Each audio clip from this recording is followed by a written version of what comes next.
divinity from Yale University. She has written hundreds of articles that highlight social justice issues. She is also a writing philosophy and religion professor. In 2011, Lauren started the Blue Butterfly Foundation, a nonprofit organization that helps educate girls and women who have been enslaved or are vulnerable to being enslaved in South Asia. Lauren started this charity in honor of her stepdaughter who died in tragic vehicle accident while studying in Costa Rica.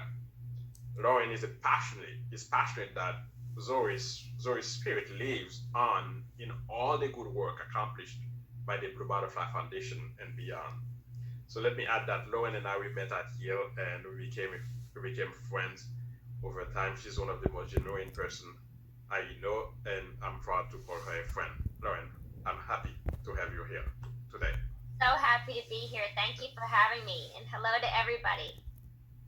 Yeah, thanks a lot. Thanks a lot. So the first time you came to this platform, we spoke about suffering, death, and the tragic events that led to the creation of the Blue Butterfly Foundation. And let me say that when you first came here, we had 144,000 COVID deaths in this country, and everyone was panicking about it. Little did we know that we would have about 450,000 after that. So we would reach about 450,000 after that. So, but when you came, we promised you that we would bring you back so we could talk more about your foundation. So let's do it. Okay. Talk to us about the Blue Butterfly Foundation. What type of service do you offer? Where are you currently operating? Okay, so I'm mostly in Nepal because Nepal is a teeny little country in between giants of China, Tibet area, and India, and it's constantly being thrown around, and traffickers come in there and prey on this very poor little country, on these villagers, and they will go into these villages and tell the parents, oh, we'll buy your daughters and she'll go work in a factory in Mumbai for like $62.50. And that's more money than these villagers have ever seen. And they can't afford to, pay for food anyway. And they see their daughters as extra mouths to feed. So they sell their daughters. And oftentimes the daughters are sold into factory labor work, slavery, or oftentimes into brothels under horrible conditions and great duress. So I traveled there first about 15 years ago to see what was happening with my own eyes, and it is horrifying and devastating. The average age of a girl who's trafficked is about 12 years old. We found a girl as young as 6 or 7, in a brothel. So what I felt after I did a lot of work on the ground for a while was that the best way to counter what was happening is through education. So I started a foundation that really put efforts into education in many different formats, creatively, through academic forms, in community awareness, in order to help stop the situation.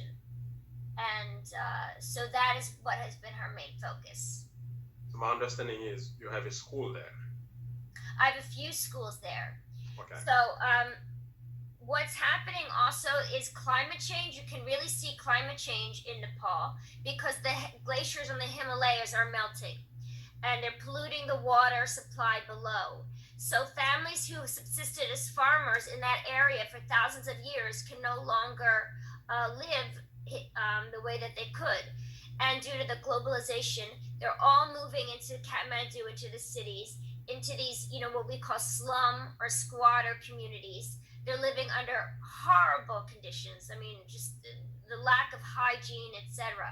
And those people are very, very vulnerable to being trafficked, both the adults and especially the kids. Many of the kids, they don't go to school, they work all day as trash pickers.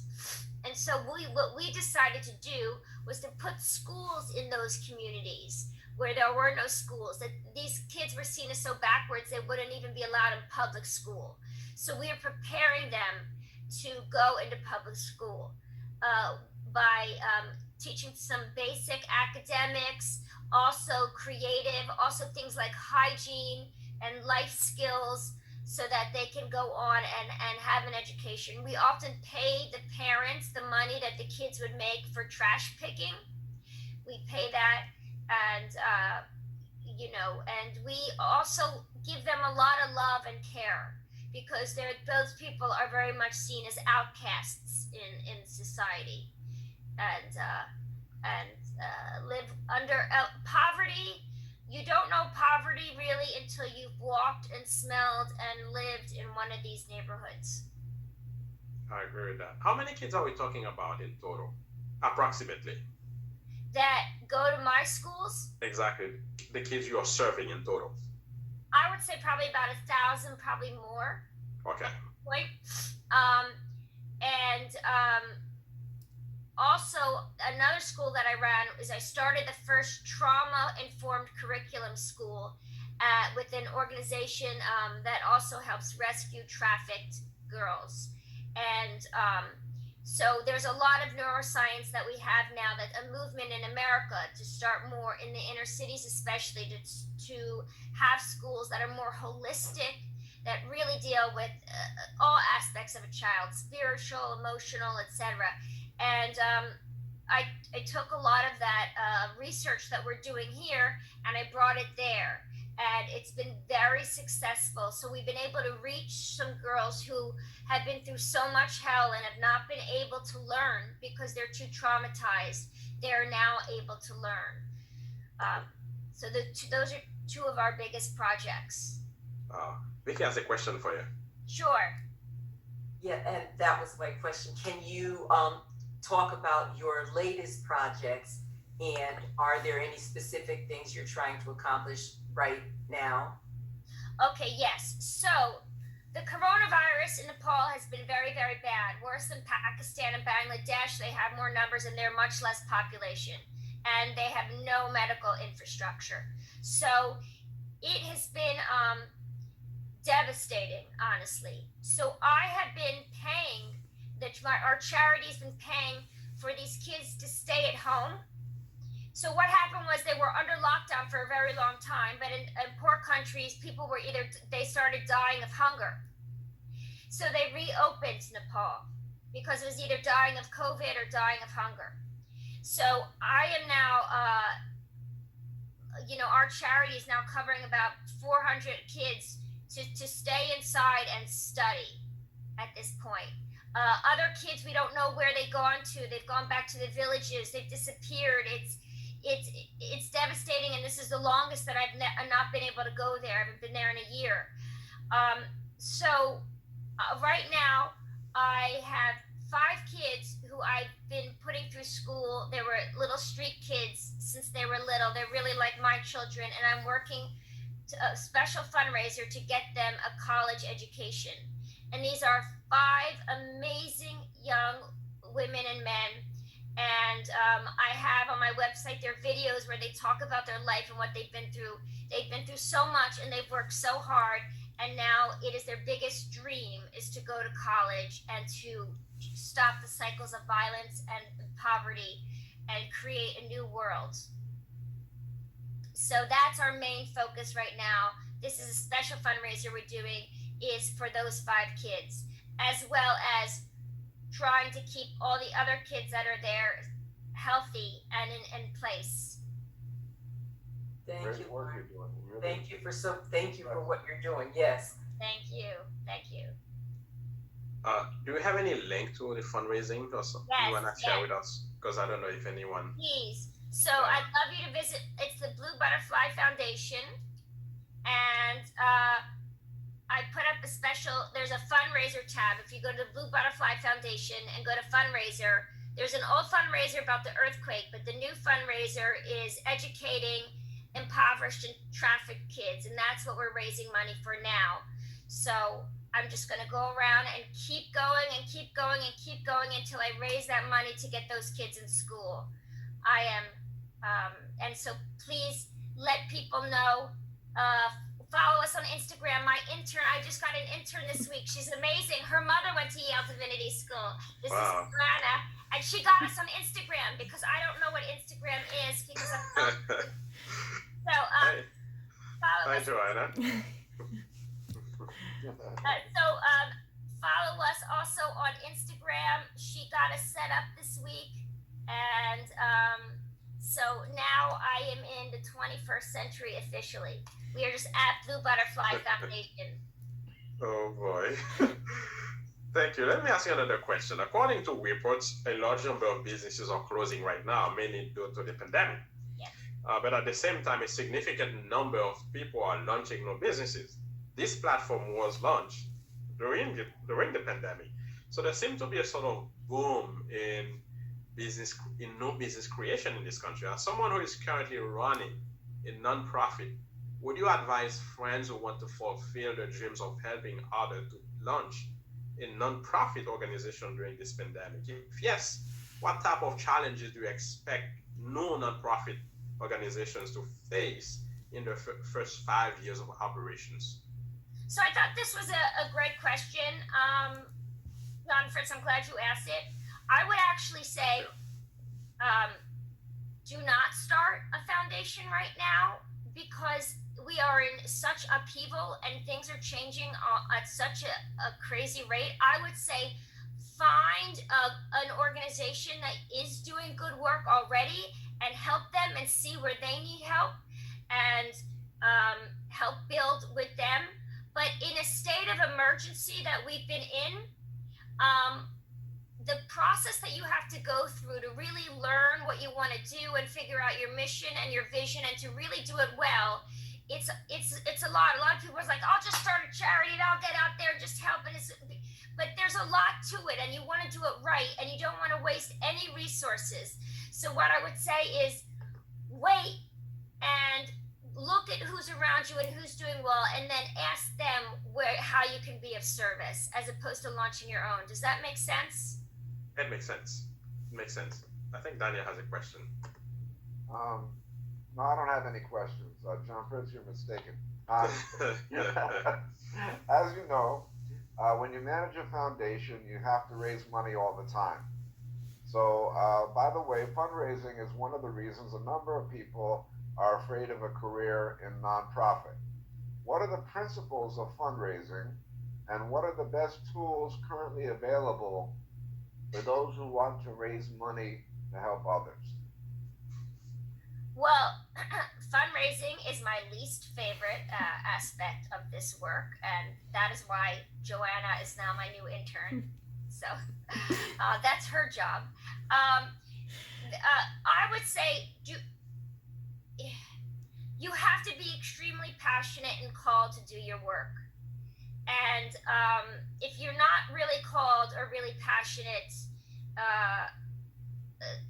then find another calling, because you do have to beg, borrow, and steal. I'm sitting here begging you as a conduit. I'm a voice for the voiceless, right? And it is unpleasant, honestly. You have to just keep going in the face of feeling like everything's going to fall apart. It is certainly not easy, especially in this time.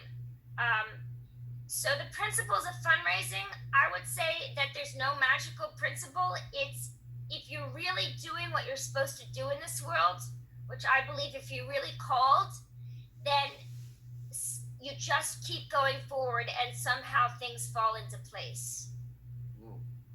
Does that make sense, Daniel? Did I answer that well enough? Well, yeah, you gave a holistic answer. That's very nice. That you really have to be motivated and be led and be all in, and that eventually God will make a way, or the world will make a way, if you're persistent and you have that drive and that genuine desire to do what you want to do. Yes. Because it's not these simple little rules. Do this, that. Joanna and I talked this week. She's going to look into grants, and we're doing. A friend of mine started the GoFundMe on the website that you'll see. But ultimately, there's no quick fix. You have to be, and you have to really understand what you're doing and how to use your resources, right? So I'm an all volunteer. All the money that I raise goes to those kids. There's no overhead. So that's very important. You know, so you have to just really feel it in your heart. And yes, I do believe that God makes a way. And I can, see that if you really feel it in your heart, that's something that's going to come across to the people who you're asking for help from. Yes. So you're not doing this for fame and fortune. You're doing this, and it comes through in this presentation today. Oh, thank you. Yeah, I mean, there'd be a lot of better ways to for fame and fortune. Trust me. It's what led me to divinity school, really, because I was so burned out because I was on the ground in Nepal for 2 years, and the work is incredibly hard, and you have to really go deep. And yeah, and I wish God had called me to just be something simple, but that was not the plan. So. Yeah, well, he called his son to die on a cross, right, and take on all sin for everybody. So, we're walking in his footsteps, and thank God I think ours are a little easier than that call. So, we can take solace in that. And, there's something good about working hard, and things being difficult and us overcoming them, because that's what strengthens our character. Absolutely. And I do just feel I want to say that these kids give me so much more than I could ever give them. I mean, yes, I burn out, but yes, to be of service in the world, that's the key to happiness right Amen. there. Serving others. They give me so much more. Absolutely. Let me ask you our last question, and right after that, any of you can participate. If you have any questions, we're going to open the mic for anyone to participate. Given the fact that a number of large foundations here in this country are investing millions during this pandemic, do you think small foundations like yours are still relevant? If yes, what can small foundations like yours do to help people deal with the pandemic? Yes, I love this question. This is my all-time favorite of your questions. So I've been doing this work long enough, like when the earthquake in Haiti or the earthquake in Nepal in 2015, I was there on the ground. And those big organizations have a lot of overhead and a lot of money goes missing and there's a lot of corruption and it often doesn't trickle down to the people on the ground. And there's a lot that goes wrong and goes missing. I often feel like it's sending your dollars into the wind. I don't ever want to get bigger. I like being small. What's so relevant about being small is I am on the ground. I know those kids. I have I've over the years I've worked with probably 5,000 kids. I know all of them. And I know their stories deeply. I know their emotions. I have relationships with them. You cannot get that in such a way in a big organization. And it is the depth of the relationships that really change the world, I believe. It's the dynamic and the transformation that happens. These are my kids, I see them as my children. They call me mommy.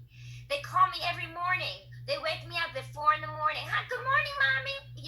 And that's what changes the world. And the UN comes in with these big tanks, and it's like they would throw out some rice from there. That's not changing the world. So I hope that's I've made it clear. Yes. Thanks a lot for this answer. Thanks a lot. It's our time for sharing now. Anyone wanna ask a question or say something?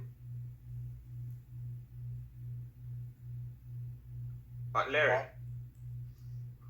Dad, you're muted. You remember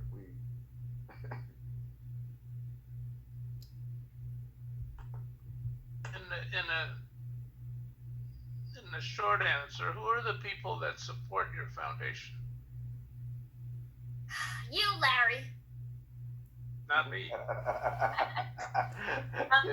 She's speaking it into existence, Dad. I'm manifesting it. I have a really wonderful group of a community of friends and family that really go out there and work hard for what I do. They really respect and have seen many have come. As a professor here, I've had students come and see what I've been doing. So it's just slowly people. People have seen my passion and see what I'm doing, and then they go out and they tell people, and it's really just word of mouth. And yeah, it's there's always been some beautiful surprises that have come. Beautiful surprises, definitely, and a lot of them because we lost our daughter in a traffic vehicle accident, and it's in her honor, you know, and you know, many of us feel very passionately about carrying on Zoe's memory through these children in need, because Zoe was supposed to come with me for my next trip. We had it all planned out. She was so excited. So, you know, that's also that aspect to it. Thank you. Anyone else?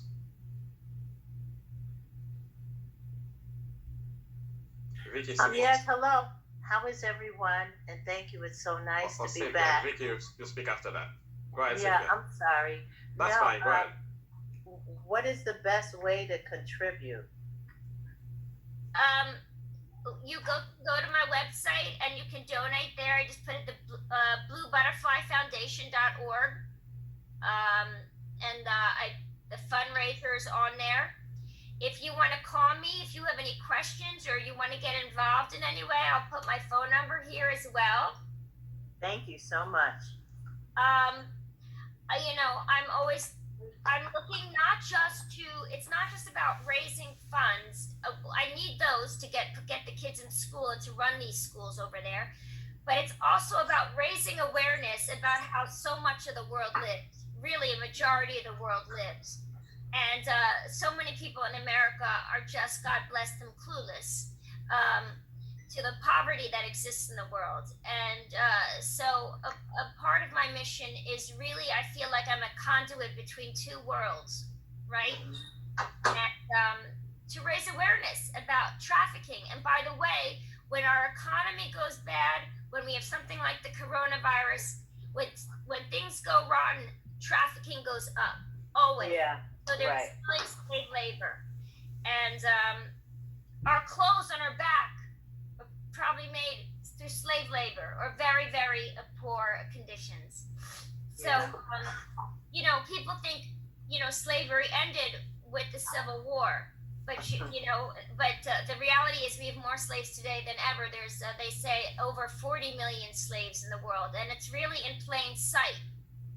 So, it's a huge problem that is right in front of our face that we just don't realize.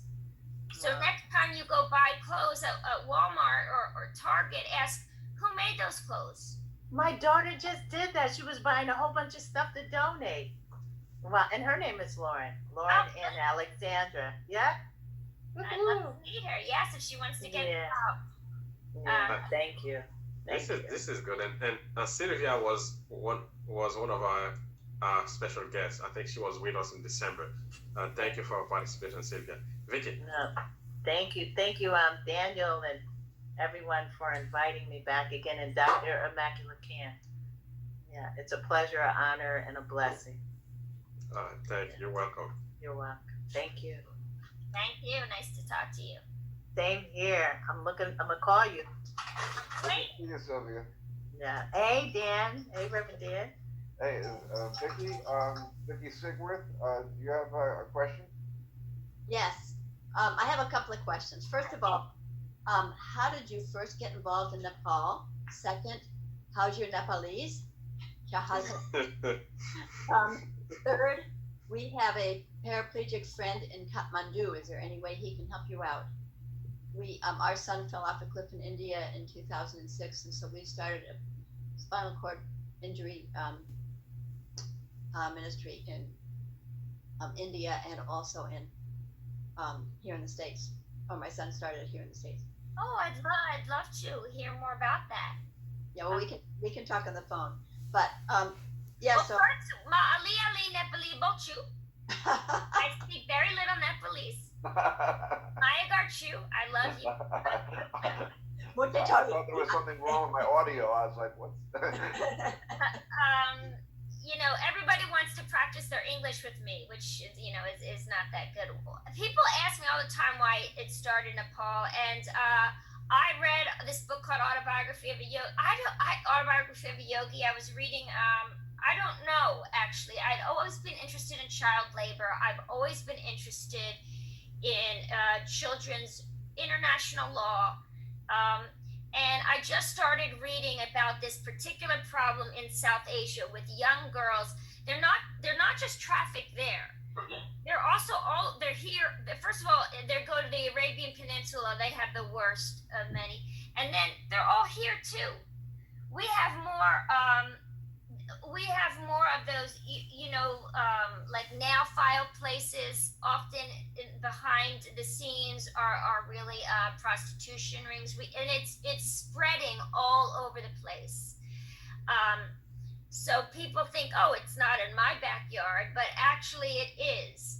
And as they tried to tramp down in New York City, it's starting to move up more to the suburbs. They just found in the suburbs outside of outside of New York City a whole house that was filled with women from Latin America that was trapped there. That were trapped inside. They were imprisoned as this. It's all over, but they have a specifically terrible problem there in South Asia, and I don't know why, but I just felt called to go there, and I went, and it felt like a second home to me. So it's just one of those mysterious things, that you can't quite say why or how, but it just happened, and it felt right, and it was meant to be. That's awesome. Are you familiar with Love 146? Yes, I've met with them. So are you based here in the New Haven area? I am in New York. I'm in the Hudson Valley, about an hour and a half outside of New York City. But I went to Yale Divinity School, so I lived in New Haven for 4 years, and So, for this work, I travel all around this area, and I try to help people make the connections between their lives and the lives of these young kids who are making all their products, right? Or in so many ways, we're all connected now in this global economy, so there's no escaping it. And most of us just don't realize how interconnected we all are, and how we all, on some level, have blood on our hands with, over 40 million slaves in the world. And that's just what they can find. There's much more that's underground. John Marie had a hand up. Yes, I have a question. Yeah, my granddaughter was adopted from Guatemala, and the conditions that you described in Nepal actually sound just like the same thing there. Yes. Either selling children to go to work or selling them into these brothels. Yep. It is so prevalent throughout the world, and that is why I think why I like to talk about it, because we just need to raise awareness and know that it's in our own backyard. So while I work in South Asia because I can't work everywhere and I want to stay small, it doesn't mean that it's not happening absolutely everywhere, right? And it's devastating. Jean Marie, you want to? Yeah, I have a question. Okay, you told us some of these children live in extreme poverty. And my question is, does your organization have a plan to bring some of these children in the United States to facilitate the fulfillment? Yes. Yes, so I have 2 boys that are here now that just graduated college, and one just got his first job in Boston Children's Hospital as a lab researcher. He started last week in biotechnology. I have another one who just graduated and is in IT.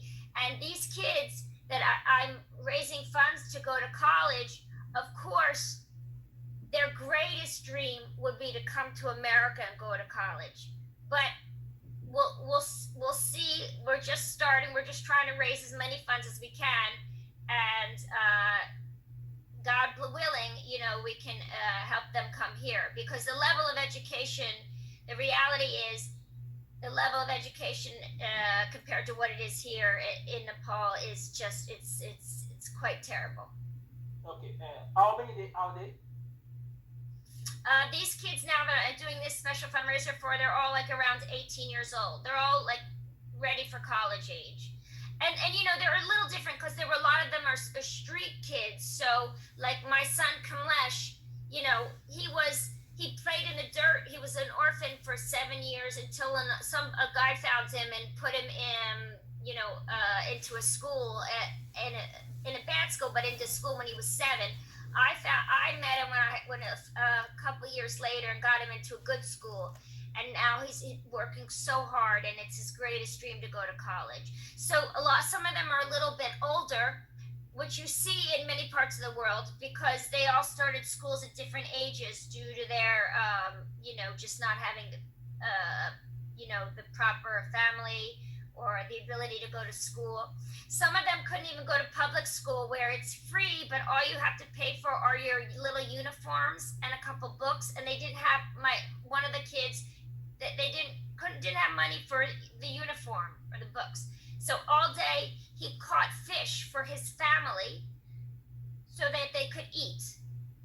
One of the girls that I'm raising money for, Kavita, her father fell off. He was a construction worker. He fell off of 4 flights as he was building, and was paralyzed from the waist down.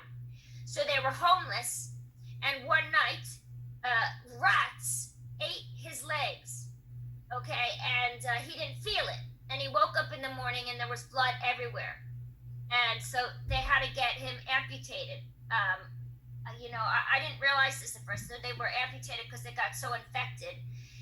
So she's like an 8 or 9 year old girl, and so she starts to go around in the Hindu temple, one of the fanciest Hindu temples in Kathmandu, where a lot of Westerners come to tour. And she started saying, "Can I give you a tour?" And she would make up little different myths from the gods that she knew, and she would start bringing people around. And she was so cute, and they would give her little money. She was the breadwinner for the family at 8 or 9 years old, because she was so smart, and she would go up to people who looked like tourists, and then she'd make up these cute little stories, and then I met her and put her into school, and now her goal is to get an MBA and become an empowered businesswoman. All want to give back to kids like them, because they all know what it's like to have just very, very difficult childhoods. Well, and I'm wondering, her father hooked up with our friend who has all these connections with the spinal cord injury community and the disabled community. Yes, that would be really, really quite important. Because they just have no infrastructure there. Literally, they were homeless, and rats ate his legs. You don't get harsher than that, right? It's quite a harsh story. Yeah. No, and we have a question in the chat for you. It's from Bodhi. Tell us about some challenges you face beside the financial ones. Oh, God. The financial ones are the least, because you're seeing the poorest of humanity. And so you have to balance out how to keep giving and how to be open and loving, and not lose yourself. I think I went to Yale Divinity School, because what happened was I was living in Nepal for a year, and I found one of these trafficked orphanages where I walked in. There was all these disabled kids lying on the ground. It was so dirty. It was obviously run by the mob, and they were like selling they were just doing something to get donations. There was no furniture. They were so malnourished. A little girl who was like 7 looked 3. And I found a little baby in the corner dying. I didn't know what he was dying of, I picked the baby up. I got the baby to the public hospital. They put him in the corner just to put him to death. And I just picked him up and found the private baby hospital. And I went around and emailed everybody I knew. And I got the money to get him surgery. He had encephalitis, water on the brain. And then I found a good home for him, a good orphanage. And he still died about 6 months later, but he died without pain and being surrounded by great love. But I came home from that after taking over that orphanage, getting all those kids into good homes, making sure they were nourished, getting them into right schools, fighting the mob people. I was exhausted. I literally couldn't get out of bed for like 2 or 3 weeks. I was mentally, emotionally, and spiritually, physically exhausted, but I would say mostly spiritually, emotionally, mentally, because you see things that just defy humanity. And that's when I decided to go to Yale Divinity School. I said, I can't continue to do this work without getting some inner resources. So my biggest challenge has been to create boundaries so that I don't carry it with me all the time. And also, how to stay in love and compassion and not just start to hate humanity, right? And not to, yell at God and all that, but to stay in a place of love when it's very hard to find love. That is my greatest challenge. That's profound, and I think you did exactly the right thing, because we have to, as people who serve, we have to get our sustenance from God and give it out, rather than trying to get it from others and do it ourselves. Yes, absolutely. Yeah, but that's a great question. Yeah. Yeah. We are almost at the end of our meeting. I don't know if there is a question before we put an end to the meeting, before Daniel prays. Is there any question left? We don't want to. Thank you for all your questions. They were really wonderful. I really appreciate it, and I really appreciate it. God bless you. Thank you for your answer. Thank you. I think Daniel